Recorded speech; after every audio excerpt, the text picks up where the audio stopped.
to those gathered at the Circle Perilous, and to all defenders of the Broken Land. Welcome to episode 23 of Arakko Public Radio for the week of January 18th. We are the Casual X-Men Chat Show, where we chat everything happening in Marvel's Mutants every single week. I'm Rod, and this is the Jean Grey to my Madeline Pryor, and I want my memories back. My one and only Co-Mega Mutant Keegan. I'm gonna nitpick you. You did come first. I think you are the Jean Grey. Oh, that's fair. I try to give you the more prestigious of the two roles. Foolish. This week, we're going to be talking about Immortal X-Men number 10, Deadpool number 3. We're going to be going in the Dark Web with Dark Web X-Men number 3 and letting Keegan rant a little about Venom 15. Then have a brief news catch-up. But first, Keegan. Yeah. It's been just the two of us for a few weeks. Mm-hmm. Kind of tired of staring at you. Should I push the button? Push the button. Hey, look at us. Hey, I guess I'm the Emma Frost to your Jean and Maddie. Ooh, I like that. I like it. All right, well, please welcome Shay. Yeah, SheaBearing. All right, one of my favorite X-Men TikTokers, the biggest Steve Rogers fan I know, and an important member of the Arakko Public Radio Discord. I'm so thrilled to finally have you on. I am so thrilled to finally be here. This is a great podcast, and I just love chatting with you guys. So excited to do it, kind of in person, but not. Yeah, as close as you get in 2023 to anything in person. Truly. Exactly. So I gave you a little heads up, but we always put first-time guests on the spot. Can you tell us a little about yourself, your X-Men origin story, and how much you're reading in Krakoa?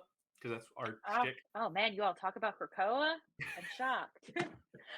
Anyway, so my name is Shay. I live in Washington, D.C. with my husband and my kid, and I talk about her every now and then on TikTok. So that's part of my brand, comics and being a mom.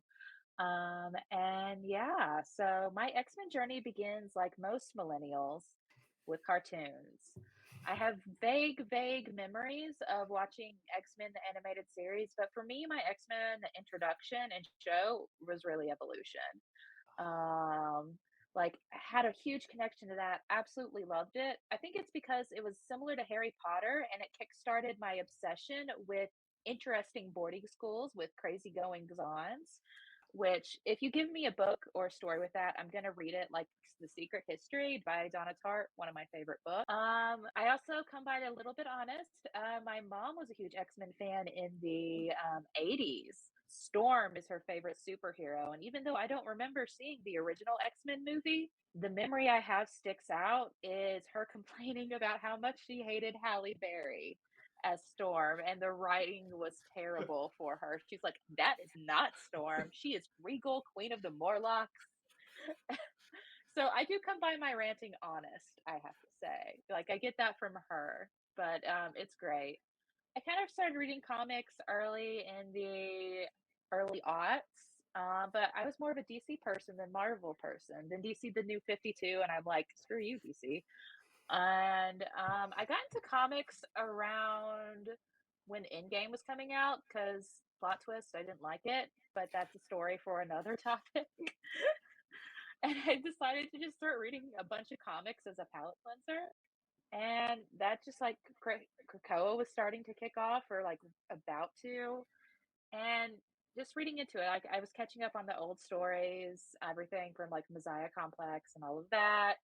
Rogue and Gambit, Mr. and Mrs. X, and then just like continuing and going through it and falling in love. Right now for Krakoa, I was reading X-Men, not anymore. Wow, it sounds so bitter. I'm reading Immortal, love that. I can say nice things. X-Men Red is really great. Exterminators, which I think is like one of the most fun comic books. Oh, absolutely. Marvel's putting out right now, and we need way more of stories like that. And I'm so bummed it's ending. I know. But I'm excited to see like stuff going forward. Rogue and Gambit are getting another mini in March, which I'm really hyped about. Yeah. So I try to keep abreast of what's going on in Krakoa. Absolutely. Though, if you're following two books, you've got the two most important in there. So that's yeah. And I could tell you, sometimes reading them all, not worth it. As someone who does it for a show, not always worth it. And we'll get to talk about Gerry Duggan a little from his other book we're talking about this week. Yeah. But you did kind of make a big deal on the Discord last week that you finally were cutting ties with the original, or the the adjectiveless X-Men book, and Yeah. can't It's say I kind of blame sad you. because it's kind of sad, but like this is a problem I had with him and on his Marauders run. He's not exactly a great team writer. Like he focuses on one or two characters, characters fall on the wayside, plots get dropped. He doesn't really get the personalities of everyone. And I'm just like, I don't need to spend my money Yeah. every month on this. And that totally makes sense, especially because like Mhm. I like buying the X-Men book right now, especially because Yeah. Forge is one of my favorites, and Duggan is Yeah. good at writing Forge. Yep. Yeah. Not so much other people, but Well, I think my like acceptance of it falls into the I'm reading Mhm. Red and Immortal. Like if I wasn't reading those and my only taste of X-Men, I would be very upset with Duggan. But like he could get the sci-fi. Like Yeah. I feel like it makes an okay third X-Men book. Like he makes a It, nice side story. it's kind of sad that the flagship, it should be like the flagship X-Men team, it's I the agree. X-Men. it's And it's just like so comparatively weak to Immortal and Red. Yeah. Like Red has made me cry, like oh legitimate yeah. tears. Immortal, which we're going to be talking about, like literal gasps reading some issues. Like it's just so monumentally good and like such great writing. And then you just have adjectiveless X-Men existing. Or rather than Absolutely. the Saturday morning cartoon of it. Yeah, but even I had never really thought about the Harry Potter ties with evolution. That's funny. But the cartoons get the characters. Like I don't even know if the comparing Yeah. Dugan's book to the cartoons is fair because they are character work. Like Oh yeah, like Evolution has the best Jean Grey I've ever read or watched, yeah. and which will come back in relevance later. But I just mean like when I talk about Saturday morning cartoons, like the morality of Saturday morning cartoons, Yeah, that makes sense. the episodic nature, like the hero's always doing the good thing without a ton of nuance. We'll get into I have some sitcom comparisons going with Dark Web X-Men, so I feel what you're Yeah, saying there, I think. yeah. You guys want to jump into Immortal X-Men first? Yes. All Sure, right. yes. Written by Kieron Gillen and drawn by Lucas Werneck, it opens in Mr. Sinister's secret lab where he's desperately preparing a new Moira save point after the events of last issue. He's desperate to avoid having to go through another Judgment Day, and he wants to avoid eternity in the pit. Professor X narrates the issue from what looks to be a journal entry that opens, suggesting everyone should be suspicious of him. The survivors of the last issue are seen cleaning the wreckage. Cable mournfully carries Hope's body in front of the entire island who's holding vigil. In a data page, Hank McCoy explains that Hope was the only mutant they believe to be irreplaceable for the resurrection circuit, and that they hope to never need to use contingencies, though Mimic and Sync could theoretically do it. Mimic can't even stomach the idea, so Sync steps up, and with the Cuckoos operating Cerebro, they revive Exodus, Hope, Xavier, and Emma, who immediately gather everyone and launch an assault on Sinister's Alaskan hideout. Sinister launches a variety of Chimera, including Cyclops combos and Wolverines with extra claws jutting out from everywhere. Meanwhile, Xavier's narration continued to explain that no one was recruited to the X-Men by coincidence, even from the very beginning. Everything he'd done was cold and calculated, because protecting mutant kind was all that mattered to him. Sinister attempts an escape in a ship that Exodus and Hope bring down easily. He attempts to have his Chimera troops open fire, but Xavier telepathically takes them all out, and Emma delivers a roundhouse kick to knock Sinister out where he stands. Cable leads Sinister to the Quiet Council chambers, where they banish him to the pit, while Xavier's narration explains that there could never be a nuclear war on Earth.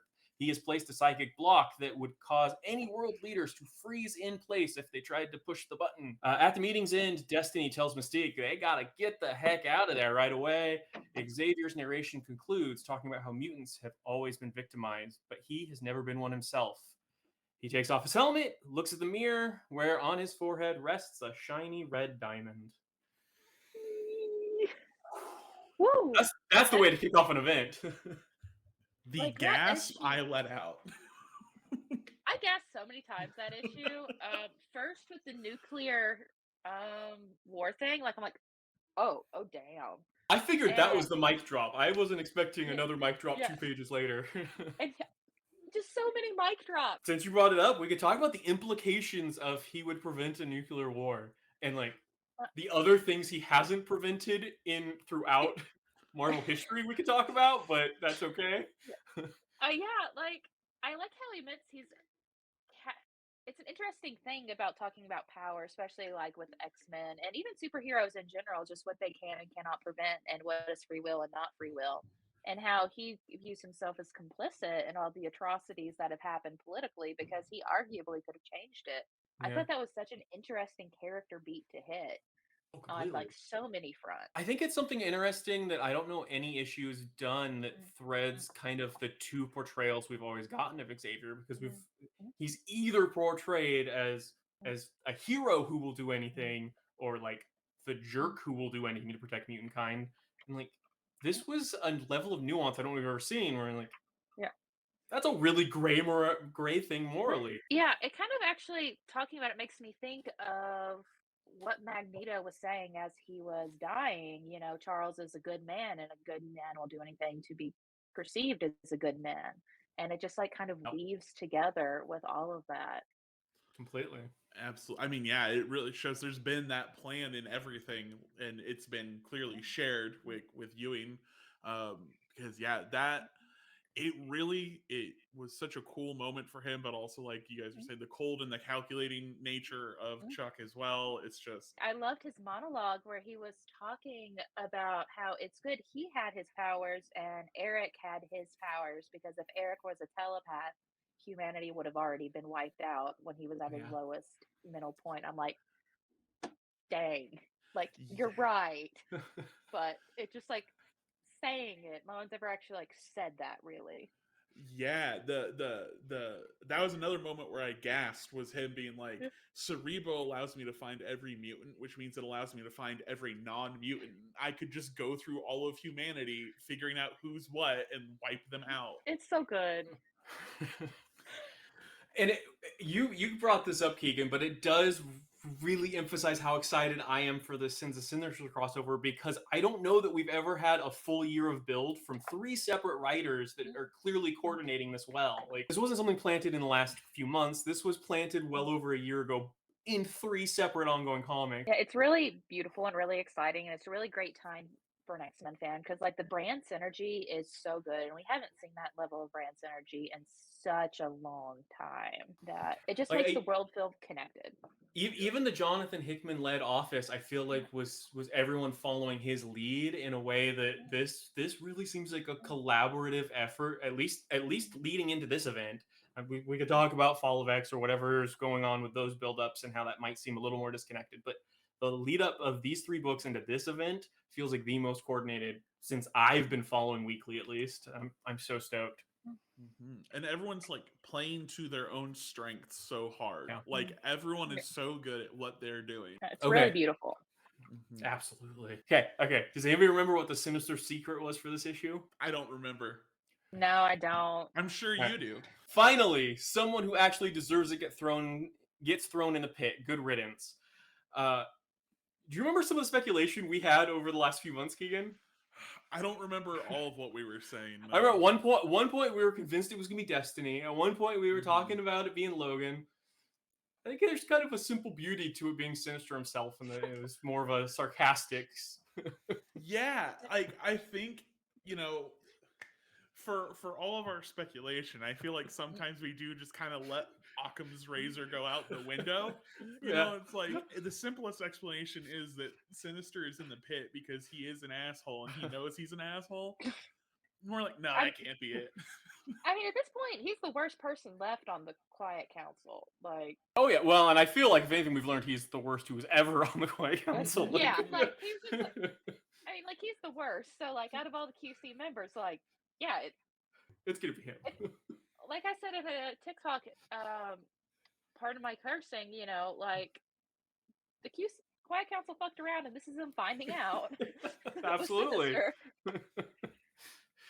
I still think Fall of X has to be the end of the Quiet Council, and it has to be them getting rid of them because they let this happen. Like, they brought Sinister in, and we saw what happened. Yeah, I mean, it really... it's the only next step that I can see from there. Foreshadowing we got in previous issues, but from Destiny's board, when Vision, when she was breaking down each possible future, we are officially in the Empire of the Red Diamond now. All the other possibilities have all been eliminated, so... which means we're going to see the Storm system next, which I assume happens in Storm and the Brotherhood. But Probably, yeah. there is something really fun about all this foreshadowing we're getting. I don't know that we ever got that kind of... It kind of, in some ways, reminds me of way back in the aughts with Booster Gold and Rip Hunter's board of hints. And everyone was trying to figure that out. And for those who don't know, like, Rip Hunter is a time traveler. And he had, like, this, you know, chaos board of just, like, random things that were happening. And fans were like, oh, man, I wonder what's coming next, and piecing it together. So he's not using it quite as much, but John's brought that back now that he's doing the new Golden Age and stuff. He's doing it again, where he's using Rip Hunter's board again. So I love that. We're getting a little taste of what we got in a much broader scale back then. Yeah. Just going back through the issue, one of my I threw it into my summary. Yeah. I thought with both Xavier and Emma like off the board using the cuckoos was a really cute, like, that was neat seeing, and it took all four of them working together to use Cerebro. It wasn't just one couldn't power it. Circuit. Yeah. Honestly, one of the subtle things, I guess it's not really subtle since several panels are dedicated to it, about this issue that stuck out to me, and probably as well as a parent, is Cable cradling Hope's body. Like, that messed me up. Because they're one of my favorite parent-child relationships in comics. Like, it's just so good. And just, like, seeing him holding her, like, it was just such a powerful and painful moment. Honestly, as a dad, Cable hit me from both sides of the relationship this week. I got hit with him as a dad here, and then him as a baby in a book we'll talk about later. So, Parenthood's a theme. Parenthood's a theme this week. All revolving around poor Nathan. Poor Nathan. And like the scene of he's the first one to like drape a blanket around Hope, like, father just Sometimes I feel like they don't spend enough time on that, but whenever they do, it's always really powerful whenever they do show him in that role.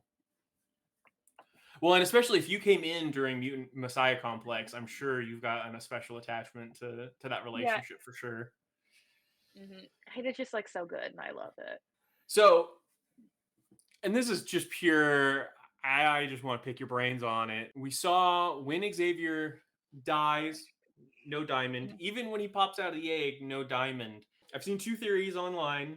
There's people saying that when he looks in the reflection in the mirror, it's like a metaphor that, like, he doesn't really have a diamond on his forehead. Or that being pitted was like the trigger that unlocked all of the Trojan horses. Do we have a favorite theory on when Xavier lost his free will? I think there has to be something that triggered it, if only because I'm going back to the Sinister Secret and being like, I feel like he said this would happen, because he's like, oh no, to the pit I go. Oh, that sucks. That's a really good point. Like, him saying in the Sinister Secrets that he was going to the pit, like, I would think that would be it. That would be, his sleeper agent trigger right there, is that he gets in the pit. And what I'm really excited for is, like, seeing how deep it goes, because something I was thinking about, and actually talking with Joe yesterday about it, was how in, like, the previews we see a Captain America Sinister. And going back to Judgment Day, how Steve Rogers is the only human who's been resurrected via the resurrection protocols, and how even, like, all of that ties together. I just saw a panel, and I didn't take the time to look at which issue it was from, but apparently at one point when we see Hope, like, injecting some of the DNA into one of the eggs, it's got like a diamond on the vial that she's using.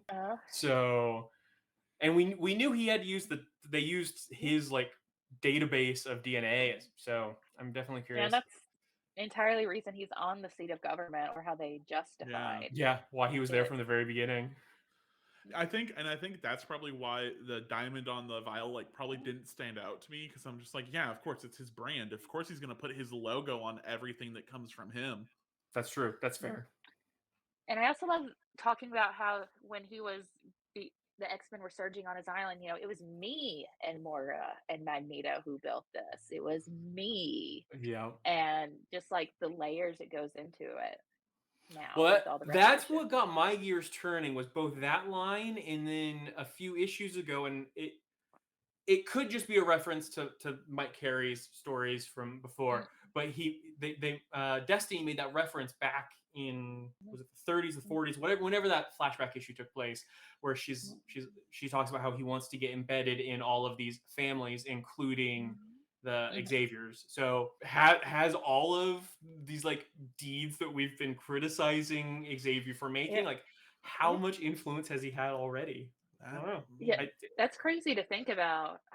And it's also think about how many characters have been brought back. Like all of the leaders in Heavy Pretty much Hitters. everybody, Like, yeah. I don't think Rogue has gone through it. I think you're right. Gambit, I don't think has. So like, I mean, I guess they can like retroactively, but Gambit's already might possibly be a sleeper in and of itself that we don't know. So Yeah, that's true. Gambit's original. I still think it's crazy. This goes off topic a little, but that he was originally supposed to be just Sinister. Like that was Claremont's original plan. Was he was going to be? Yeah, it's crazy. And like, I guess there's some other characters that haven't been resurrected. I think I know. this was the first time that Emma's been brought back, hasn't it been? I think you're right. I think it's Emma's first round.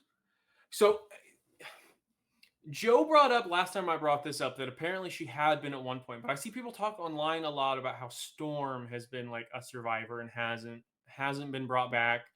He named an instance where apparently she was, but I see online a lot of people talk about the Storm, like that's why she's able to lead the team or whatever. And since the Sinister they're predicting that at least, and I've not gone back to fact check either way. Yeah.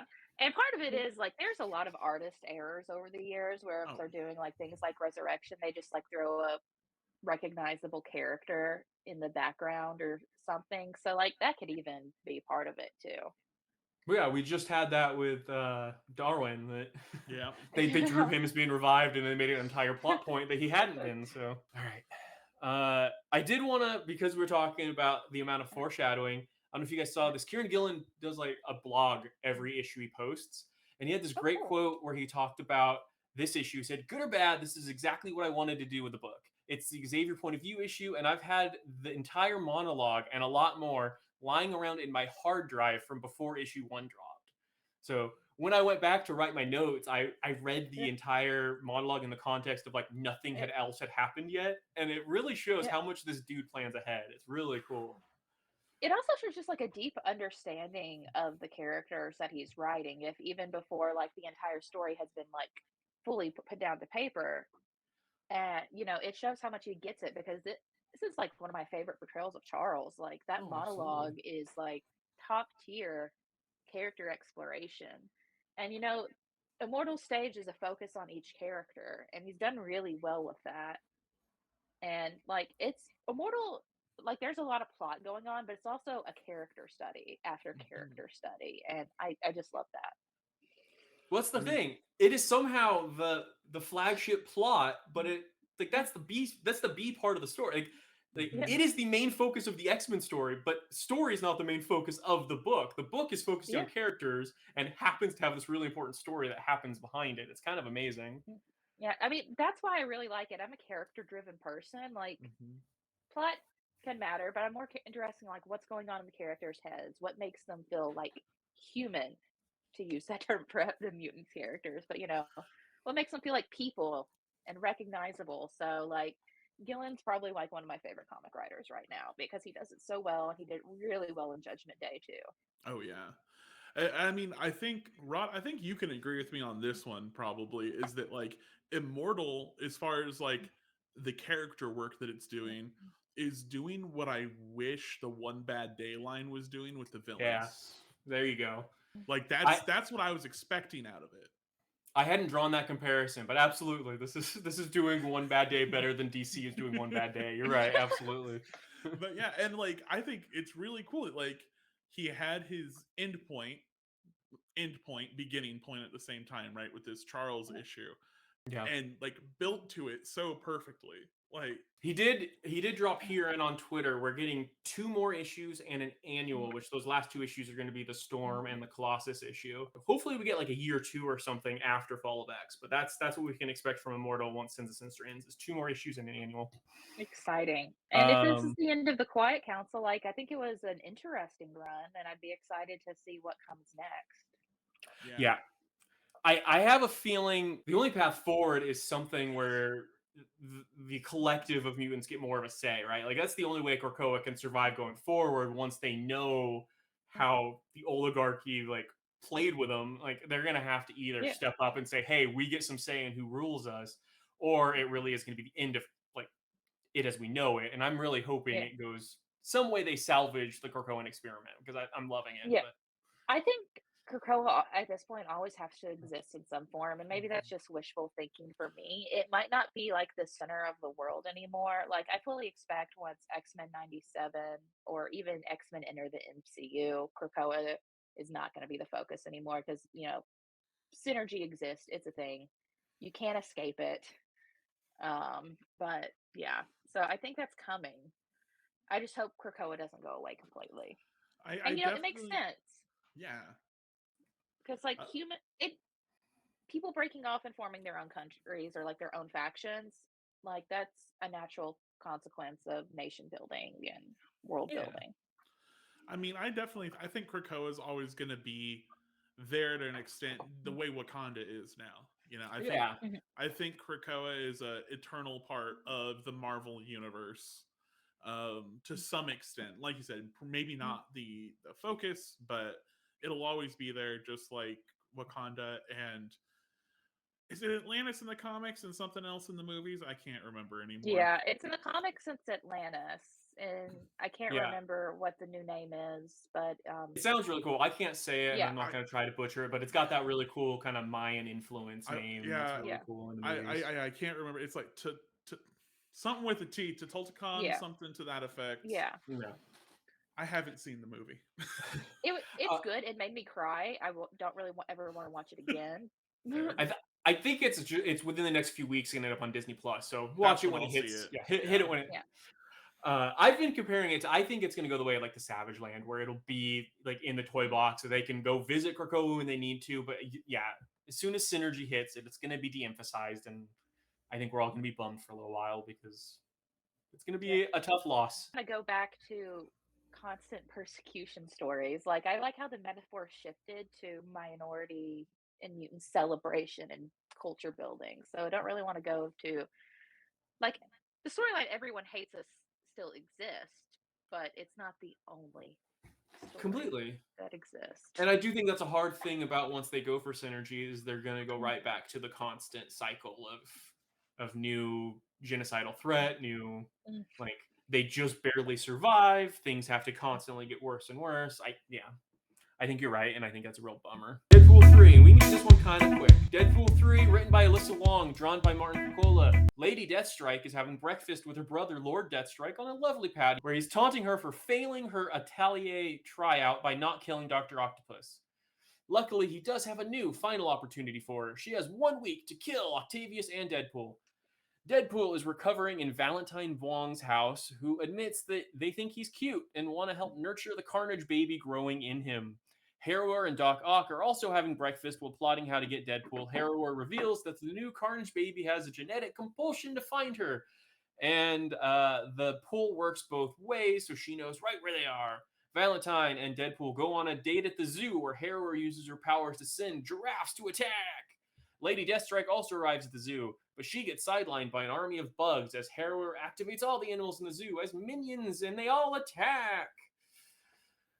So, as our guest, you're not reading Deadpool, which is totally a fair take. I have to be honest, this is the only Deadpool ongoing probably ever that I'm actually like really enjoying. It's a interesting take because Alyssa Wong is writing like a non-offensive Deadpool, if that makes sense. Like he's like in the first issue, he falls in love with a non-binary person, and instead of making all of the like non-binary jokes you'd expect, like they make one joke where he's writing out all the things to like seduce her, pickup lines, and one of them is like, "Will you be my Inbae?" like spelled ENBAE. So like That's like the most offensive joke he makes.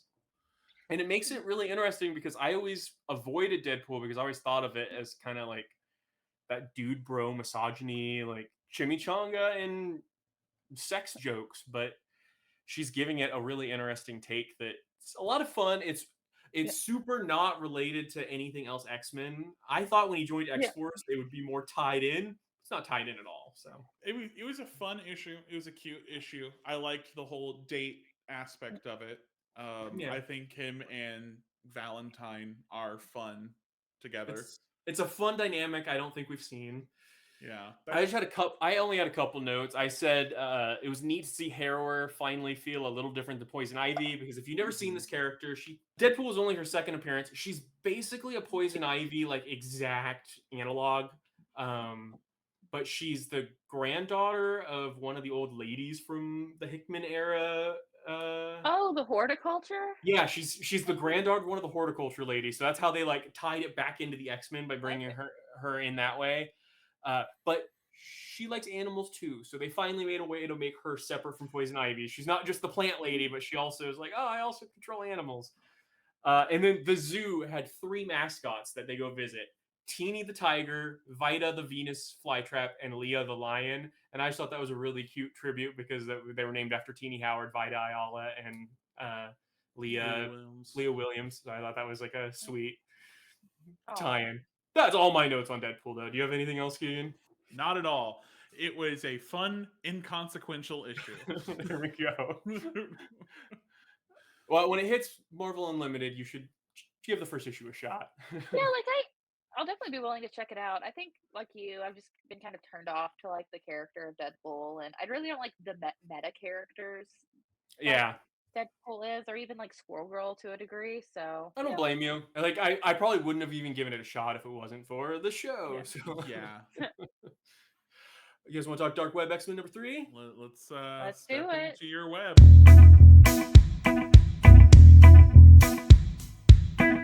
Written by Gerry Duggan and drawn by Rod Reis, it opens with Forge and Sync holding the line at the treehouse.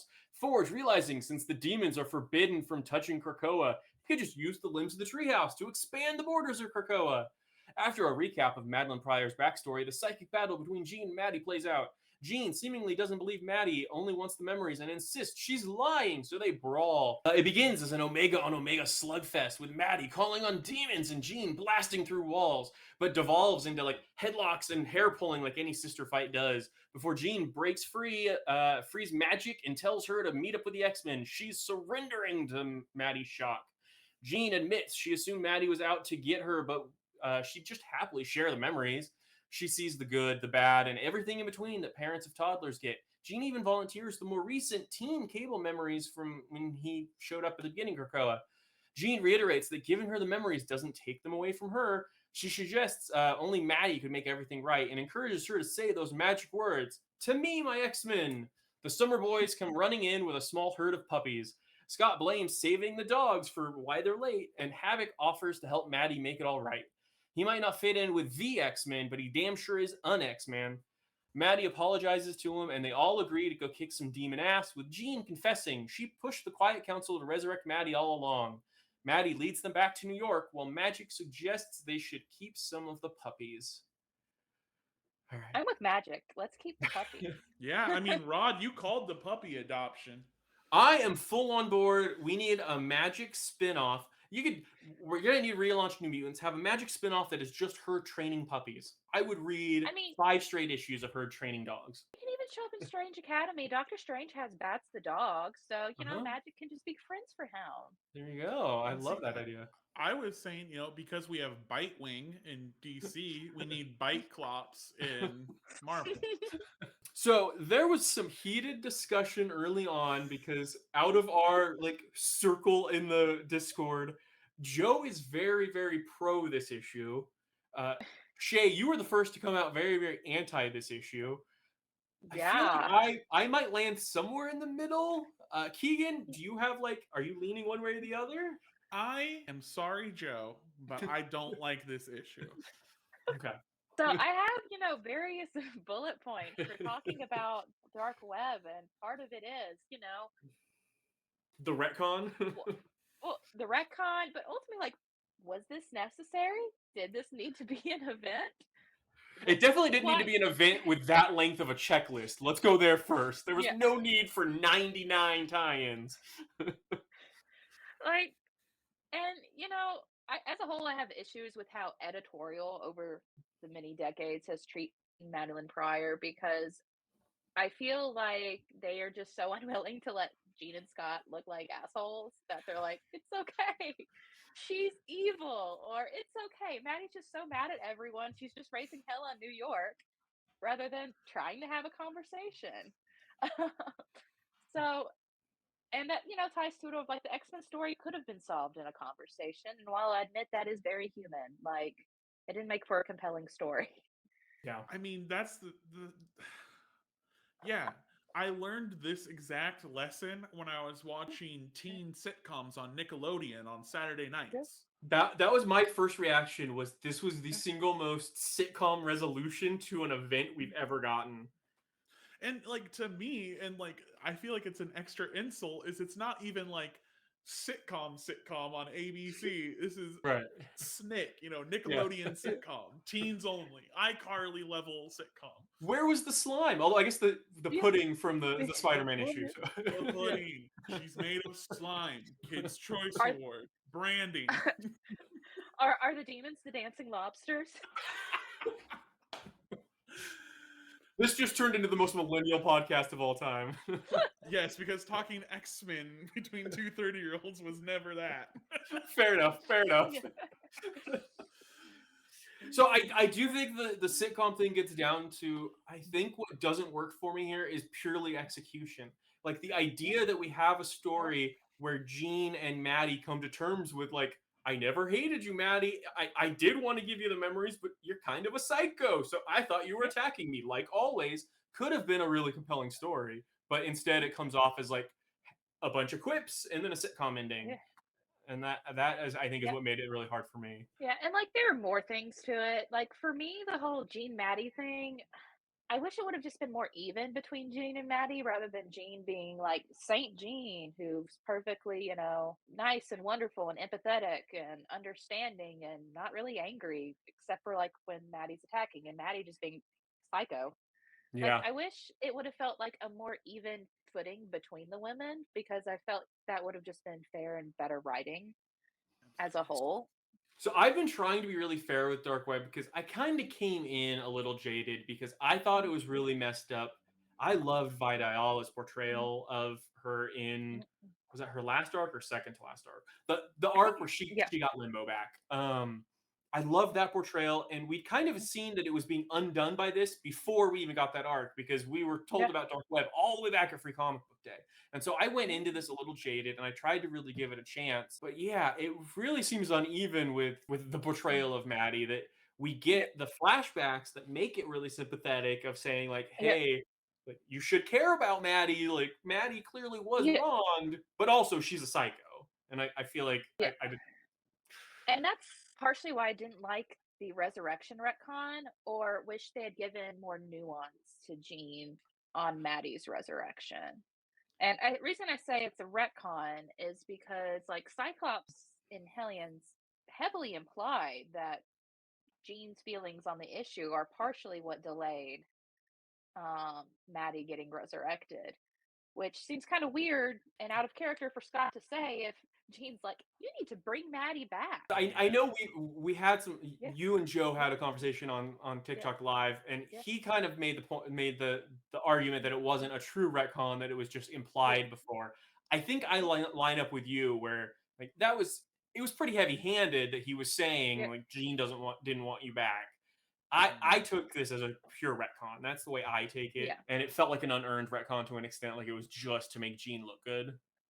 Yeah. And even if the argument to tie to Gillen's writing, if you wanted to say Jean argued for Maddie back, have it tie back to what Gillen was doing in acts, and Jean doing a lot of called out for doing good acts to make up for the fact that she did bad acts, and not because it's something she wants to do.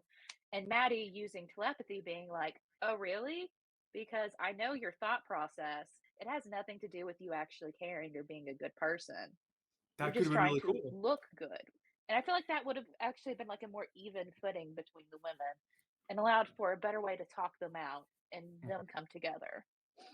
I absolutely. I feel like even a lot of that work of like even grounding could have been done, and this is just me personally, like if they had done more with the actual fight between the two of them, because at the end of Dark Web X-Men #2, like that last page kind of They made us previewing expect their something fight, big. yeah, I was Yeah. expecting something way more than just like, as Rod even said, like a sister fight, which is really how it Yep. felt. Like I've watched my friends' sisters have that same fight minus the telepathy. Well, They came see, across as teen girls, which Yeah. ties back to our sitcom. Yeah. I kind of like that the fight ended there, but I feel like it didn't ramp up enough before that. Like we should have Right. seen way more psychic, like throwdown, and then it ends with them doing the headlock noogie stuff. Because it just didn't land. Yeah, and they really could have done a lot of that footwork of evening them out during a more big bombastic type of fight. Because Well, even and- during the fight, it was a foregone conclusion that Jean was stronger and going to win. So like there wasn't even that much tension to the battle. I did like in the scene that broke down how even though they were Yeah. identical, they had their device levels.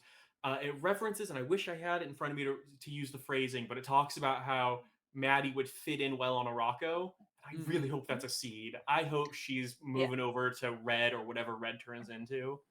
Yeah, I think that would be like very exciting for her. Like, because I want good things for the character. She's done a lot of terrible things in the past, but again, it goes back to me feeling like the hand of God just sort of like made it that way rather than it being a natural evolution or Well, something. It was just like, you have to be evil now. Sorry. and I know I come off as a total Ewing fanboy, but Yeah. I feel like he would have he would be a nurturing home for her. He could bring out the best in her, or he knows how to redeem characters or bring out that side of characters. Like I'm hoping that was a hint at something. Yeah, I liked that moment. I was just gonna say, you brought up the Hellions was what was retconned, and I think that really speaks to how poorly put together this crossover is. That this is a crossover spearheaded by the dude who wrote Hellions. This is a Zeb Wells baby crossover, and he wasn't able to like nudge that retcon to make sense. That it was like a beat he created, and it just gets flat out retconned in the next story that he's got his fingers in. Yeah, Made it especially ridiculous. Yeah, and it's so weird. I don't know. And we were talking earlier about like brand synergy, and part of my issue, even though things made me cry, is like Maddie's motivation just feels so out of pocket. And like I totally get what she was talking about. The scene of being referenced about being created to be a broodmare, like as a woman reading that is just like painful. And as a mother, the scenes of her talking about Cable and when she and Jean unite, like that was beautiful and made me tear up when she was seeing all those memories of baby Nathan. But at the same time, I'm like, I do have a few issues of like her motivation being reduced to motherhood, especially written by men, if that makes sense. No, I completely see that. And I was hoping going into this event, like Maddie wanted to burn the whole world down because of Krakoa, because of Sinister being on the seat of government, because Jean sat with him on the seat of government. And how can you have all apparently these ill feelings toward me and be next to this man for so long? And because you did not leave because of him, you left for other reasons. And like the lack of community she was feeling. Joe brought that up too. Like Limbo, she became queen of, but she also got shunned away from a bunch of people, and she felt like she couldn't be safe on Krakoa because of their acceptance of Sinister. And I thought that would have been a beautiful way to tie into Immortal. But no, it's just like about Nathan, which I get as a mother, but at the same time, I'm like, if you're gonna make Nathan a character, why is he not even in this book? Yeah. Well, I feel like Maddie is a different character in each of the Dark Web tie-ins. Because like, okay, yeah, she's really upset that she didn't get to have the motherhood experience with her child Nathan. Great. I can buy into that until she literally takes Eddie, who's trying to find his son and save his son, and takes his brain away so that he becomes a zombie. She turns Eddie trying to find his son into a zombie, but she wants to it doesn't make sense to me. The scale never made sense, and we've talked about Dark Web almost every week because it's got this crazy long checklist, but especially when we talked about the first two issues of this mini, that we kept expecting more of a motivation to be revealed. It seemed like just wanting those memories wasn't enough to literally send agents of hell to destroy New York City. Like that seemed like you're saying, a giant escalation, and we never got that. This didn't address that she was overreacting. It just was literally her saying, "Whoops, my bad. I got the memories. I guess we should go stop them." And they're all gonna band together, and it felt too easy for sure. Like, I think there were ways to do it. They just didn't do that. Yeah. Well, and it comes down again to execution, and I hate to agree with you because I really like when he gets all sci-fi, but it's the Duggan of it. It's like you're saying, he doesn't get team dynamics. He doesn't get that heavy-handed character work that a lot of X-Men stories really rely on. Yeah, because for me, X-Men is at its best when it's like characters interacting with each other. I mean, X-Men is basically a soap opera. That's what made it famous. It was absolutely, it wasn't just the plot; it was the characters themselves and how they related to one another. Well, going back to Judgment Day again, which it's unfair to compare this to Judgment Day, but that's what made Judgment Day amazing. Was it was all soap opera. Like it was literally characters having to face their actions. Yeah, there was no action figures. And there were so many good moments because like characters failed who you thought would pass, and characters passed who you thought would fail, and then like it was beautiful, and it like made sense when they described it. Like the scene where Matt Murdock sings Christ on the cross, like that broke me, and I'm like, oh, and just like thinking about how painful that would be for him in particular, but also like Aunt May sing Ben and getting that, and Eric sing Anya at the end. Tears. Dark Web has none of that. It just made me angry. Yeah. Before we leave the Dark Web, you brought up Eddie, but is there anything you want to say on Venom 15? It's had literally nothing to do with X-Men. Didn't seem like it had a lot to do with this crossover. But so Venom 15 was fun, and they needed to make it related to Dark Web, even though it was a Dylan issue. So at the end, well, he includes Normie. He brings Normie the symbiote, and then Miss Marvel shows up because why not? It was fine. I like the Dylan stuff, and I think his Codex costume is really cool. But it was fine. He realized that he can disconnect symbiotes from the hive mind, so he took Sleeper off of it. Theoretically, the symbiote that he gives to Normie is disconnected from the hive mind, and he's going to do the same. He's going to kill all of the other Eddies is his plan. Well, and the big hint is he says the fourth guy for their little team is an agent, right? So the assumption is that's going to be someone in the agent costume. Probably. I mean, he also called I think he's also kind of doing that naming convention because he called Sleeper Agent at one point. Oh, okay. So I think that the implication is that anyone that he disconnects, he's adding like agent onto. Well, and this is getting way off topic, but remind me, Kate's revived Flash Thompson, right? So Flash Thompson is alive somewhere right now? I believe so. Okay. So that's my assumption. My assumption is that's going to be the big return of Flash Thompson, but who knows? Yeah, I mean, that's probably the case. I mean, I'm going to say I remember that, yes. A lot. Venom has gotten hard to follow. Well, with two writers, and it's Rom V and it's Al Ewing, so it's two dudes that go real heady, and they're kind of... It's one story, but they're going in separate directions currently. So it is a tough series to follow. I'm really enjoying it, but yes, I like it a lot. It's a little tough to follow. I think it's getting a little caught up in crossover madness because it had like the crossover with Thor, and now it has this, and it's about to have like 3 more crossovers this year. Yeah, so it's gonna struggle for a bit, I think, but we'll see what happens. I am going to choose to have faith. Fair.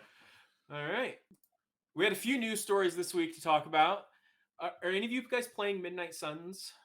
I am starting it up soon. Okay. Yeah, I plan on getting it. Have not grabbed it yet, but they just announced today that next week, January 26th, so maybe it's 2 weeks away. Whatever. No, next week. Deadpool, the Merc with a Mouth, is now the Merc with a Date. Join Deadpool as he teams up with the Midnight Suns to tear evil a new one on January 26th. Expand your adventure with Deadpool and the good, bad, and the Undead, the first DLC for Marvel's Midnight Suns. Deadpool joins the team as an in-your-face damage dealer wielding 10 unique hero abilities, plus new story missions, and then a bunch of game-specific stuff that means nothing to me. But apparently, it adds a completely different gameplay mechanic. He plays unlike any of the 4 already there, so it sounds like a big deal. And I don't know, I liked fun. Yeah, I liked the Deadpool game that came out. Was that PS3? Whatever it was. Whenever it came out like 10 years ago, that was a fun little game. So might be enough to get me to pull the trigger sooner than I was going to. Yeah. I only have a Switch, so. Oh, that'll do it, huh? Yeah, but Ultimate Alliance 3 was fun if you haven't played that yet. That was a good one on Switch. That was a fun little game. A good friend of mine is playing Midnight Suns right now, and he says that he loves it. Okay. His exact review process of it is apparently I love Marvel card-based video games because him and I are both addicted to Marvel Snap. Oh my god, me too. Oh, it's so good. And he says that Midnight Suns apparently has a lot of card-based in it too. Okay, I was thinking it was more like XCOM-y, so very cool. Yeah, a lot of it, apparently it's like from the XCOM team, but it has a lot of card system in it. And he says that he loves it. So okay, that's good to hear. Mm-hmm. I told you last week, Keegan, I've been really shy since I really did not enjoy Avengers to do any of the Marvel games that weren't Spider-Man. So I also have somehow resisted the thrall of Marvel Snap, and every time you talk it up, I get really closer to diving in. It's really fun, but it's really easy to get addicted to it. So, if you have a lot going on, which, you do. Yeah, I still got a lot of prep to do for twins, so I don't know. Yeah, I recommend it, but probably wouldn't for you at this moment. But Snap is so addictive that I have a friend group that we have a group chat. We all talk in it. The friends that have Marvel Snap have a separate group chat to talk Marvel Snap in. That's fair. Okay. It's really fun. It got me through being laid off because it was just distracting enough. But I think it could be good during those 2 a.m. feedings where you're just holding them or trying to rock them, because my husband played a lot of mobile games. Maybe I'll leave it for my backup plan for our daughter. Yeah, I'll say this much. It has helped me not get back into Magic the Gathering. Because I've had you're saving more money. Yes, exactly. I've had 3 distinct Magic the Gathering phases in my life where I buy hundreds of dollars worth of cards and then I stop playing and I sell them all. And then some amount of years later it happens again. And I was starting to feel the itch. Then Marvel Snap came into my life and it's free. I actually have a lot of thoughts on Marvel Snap and how it might affect the X-Men election. Since because that still has not posted. Still. Yeah. But it puts more characters into the cultural zeitgeist, and who knows, maybe Armor, if she's on it again, will be pushed over because she is a popular character in the game. So people recognize her name more, and because let's be real, X-Men elections are won by who the general population knows. Yeah. Absolutely. And I'll tell you, but now I can't vote for Armor because she fucks over my Carnage deck every single time. Oh, but she's been so good with that rickety land. I hate that. Anyways, before we get too deep in the weeds, I am just going to reiterate on the X vote that the official Arakko Public Radio position will be soft serve if she's on the ballot. All right. Moving on, news story-wise, we got the April solicitations for all of Marvel, but specifically the X solicitations. We don't have to talk as much as we do some months because there was no new number ones. We did see the last of the Sins of Sinister solicitations, including the very, very last issue, Sins of Sinister Dominion, which talks about him begging for forgiveness. So that should be fun. Sure, Jan. It is tacit confirmation that Marauders is canceled. Oh no. So sad. So if we get a relaunch after Fall of X, like we presume will, we're hoping for a new number one with a new creative team, but we'll see. Hopefully the Marauders brand can be salvaged. And then the one that I am going to pretend isn't happening as long as I can. Big changes to X-Force including Laura Kinney and Colossus joining the team. My baby. Okay, Colossus. Is he really joining if he was in like the original lineup? Well, we mean joining the character assassination squad. I mean, Yeah. Yeah. I mean, presumably it's just Percy decided he wants to finally move forward with the mind control plot, so he's moving him on the team.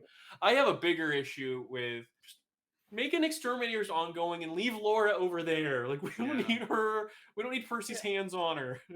yeah, no, I want Laura safe. She hasn't gotten the best writing the past couple of years outside of Exterminators, and like she's such a great character, like a really great legacy character. So she's my favorite X-Man. Like, I don't want her in such horrible hands. Speaking of that man's horrible hands, we also got a new crossover announced: Ghost Rider Wolverine Weapons of Vengeance. Boo. Dun, dun, dun. So this is from our guy Benjamin Percy. It's funny because I joked how every mediocre and above writer, as soon as they have two ongoings in the same like company, have to cross them over. And look, the most mediocreest of writers is crossing over his two ongoings. So the story will kick off in August's Ghost Rider Wolverine Weapons of Vengeance Alpha, where Percy will team up with acclaimed artist Jeff Shaw to reveal Wolverine and Johnny Blaze's first encounter back when Logan was still learning what it meant to be an X-Men and Johnny was still reeling from his demonic transformation. The pair fought side by side against a terrifying supernatural threat. Now, in the present, Wolverine is on the run after the shocking events of Fall of X, while Johnny is following a path of destruction. Their paths will collide again when their past enemy resurfaces deadlier than ever. I have two major questions. One, why do we need to know this in January when we're only getting April solicitations? Why did they throw this out there today? And two, why are they spoiling a major plot point of Fall of X 3 crossovers before it happens? We literally haven't started Sins of Sinister yet. Then we have Brood War, which I guess will kind of be same time as Sins of Sinister, but we got Brood War, we got whatever this year's Hellfire Gala is, which will probably just be a one-shot again, but we have a Hellfire Gala, we know that. And then we have Fall of X. All of that is coming before this, and we have a major plot beat of like Wolverine's going to be on the run after, spoiled now in January. I don't get what Marvel's like solicitation department was smoking today. That is such a weird drop. Spoiled a lot of plot points and events. Like not That's just true. an X-Men. I'm thinking about like, because you mentioned me being a Captain America fan, like we knew his son would be brought back into existence from the moment they announced the poster. Because he was just like right there. That's true. And that was like months ago. So I get why they need to do some spoiling in solicitations, but I feel like even as recently as like 5 or 10 years ago, they were being cryptic and they weren't doing it even in advance of solicitations. Like the August solicitations don't come out till April. Why are we finding out now about this crossover that's only 1 month of a crossover? It's one issue of each book that's getting tied into it. I'm at my wit's end. Well, look, and I also feel like they could say Logan's on the run without saying it's because of Fall of X. Like you literally could have left off that half the sentence. Like Logan can be on the run for a lot of reasons. Yeah, he usually is. Yep. Well, but they had to release this dipshit quote from Benjamin Percy somehow about metal and heavy metal and all this nonsense. Oh yeah, I stopped reading before I got to that. You didn't Wolverine read that part. Wolverine is metal. Ghost Rider is metal. Together, they're adamantium and chrome weigh in as heavy metal. You know how Metallica and Iron Maiden have toured together, shredded out songs, wailed on music videos? This is a little like that. I write the sheet music that Jeff Shaw brings to pyrotechnic, guitar-smashing life. You're in for a headbanging good time. I promise. You know how we talked about how we were the most millennial podcast? That is the most Gen X thing I have ever heard. Yeah, absolutely. I'm so glad you didn't let me go without reading that. I wasn't letting it happen because I'll be honest, you guys were talking about Captain America and I zoned out because I was reading that and just like it gave me big like it gave me big youth pastor energy. Oh, completely. Of like, I know a guy that's pretty heavy metal too. His name, Jesus. Oh gosh. You're not Joe, wrong. Joe of X, if you are watching right now, this is your challenge. Come on and defend that. Your boy. Come defend your boy. That will be the bonus episode. Yeah. The defense of that quote. I will say, Keegan, I don't know if you caught, it is another Wolverine flashback. It's more of him hand-wringing his past as being painful and suffering. Now, hold on. But did you know that that's why Wolverine is who he is? I hadn't hold on. I hadn't caught on to that yet. Wolverine and Black Widow have a problem that every story they get is this them being like, oh, my past. It is angst and death and sadness. And I will revisit this every single mini. God. Yes. Well, and there's been this thing now for 40 issues where Percy specifically has to do it in like the context of him being physically forced to relive it. So it's all like torture porn. The entire book is just torture porn on torture porn in it. It's tough. But hey, Surfing. instead of, oh yeah, I forgot about the weird surf issue. Yeah. Every each episode. Where he got the adamantium surfboard for no reason. Yeah. I forgot about that. Oh, it was so stupid. You guys want to talk about next week instead? Yeah, let's take me out of this endless bummer. All right, I gotta switch screens again. Next week is a super hype week because it is Sins of Sinister #1, which did either of you see the preview issues they're up? Yes, it's gorgeous and intriguing. They posted the first 3 pages. The first 2 pages are the exact same as the first 2 pages of House of X1, except Xavier's replaced with Mr. Sinister. And then instead of to me my X-Men, it's to me my me's, which is just a great line. Exterminators #5 and Sabretooth and the Exiles #3, which is probably the 3 best books of the month all in the same week. So I'm really excited about that. Yeah, like Exterminators is going to be fun. I'm going to be sad to see it over. And like Sabretooth really has cool political nuance and thoughtfulness. Yeah. Like, I was really surprised. I've talked about I loved the first mini, but I was kind of expecting the second mini to not work because they lost the gimmick of like what is Krakoan hell like. But even without that gimmick, I loved the second mini, so it's pretty cool stuff. I think that's gonna do it for us though. Anything to add, Keegan? awesome. No. All right. After some peer pressure, we have a Discord server. We make Shay join us and chat there with us, so all of you out there should as well. It's pretty really small, fun. but we're thinking it's going to grow a lot this year. It's out there. It has a promo code for discounts on our merch if you're into that, if you want to be a walking billboard for us. Shay, thank you so much for being here. Mm-hmm. Thank you all so much for having me. It was a lot of fun. This was a great time. Do you have anything you want to plug? Your TikTok is SheaBearing. Yep. Seek me out at SheaBearing at TikTok. I talk a lot about X-Men, Emma Frost, and Captain America. I go to you for my Captain America opinions because I'm really liking Sentinel of Liberty, but I'm not that deep into his mythology. So you're an awesome resource for that. Keegan, anything you want to add before we go? No. All right. Make sure you like us, review us everywhere, follow us. If nothing else, tell a friend you think might enjoy it. I'm that nerdy Papa Bear. Keegan is Bulk Ranger. Until next time, remember, better dead than red doesn't apply if it's a diamond on your forehead.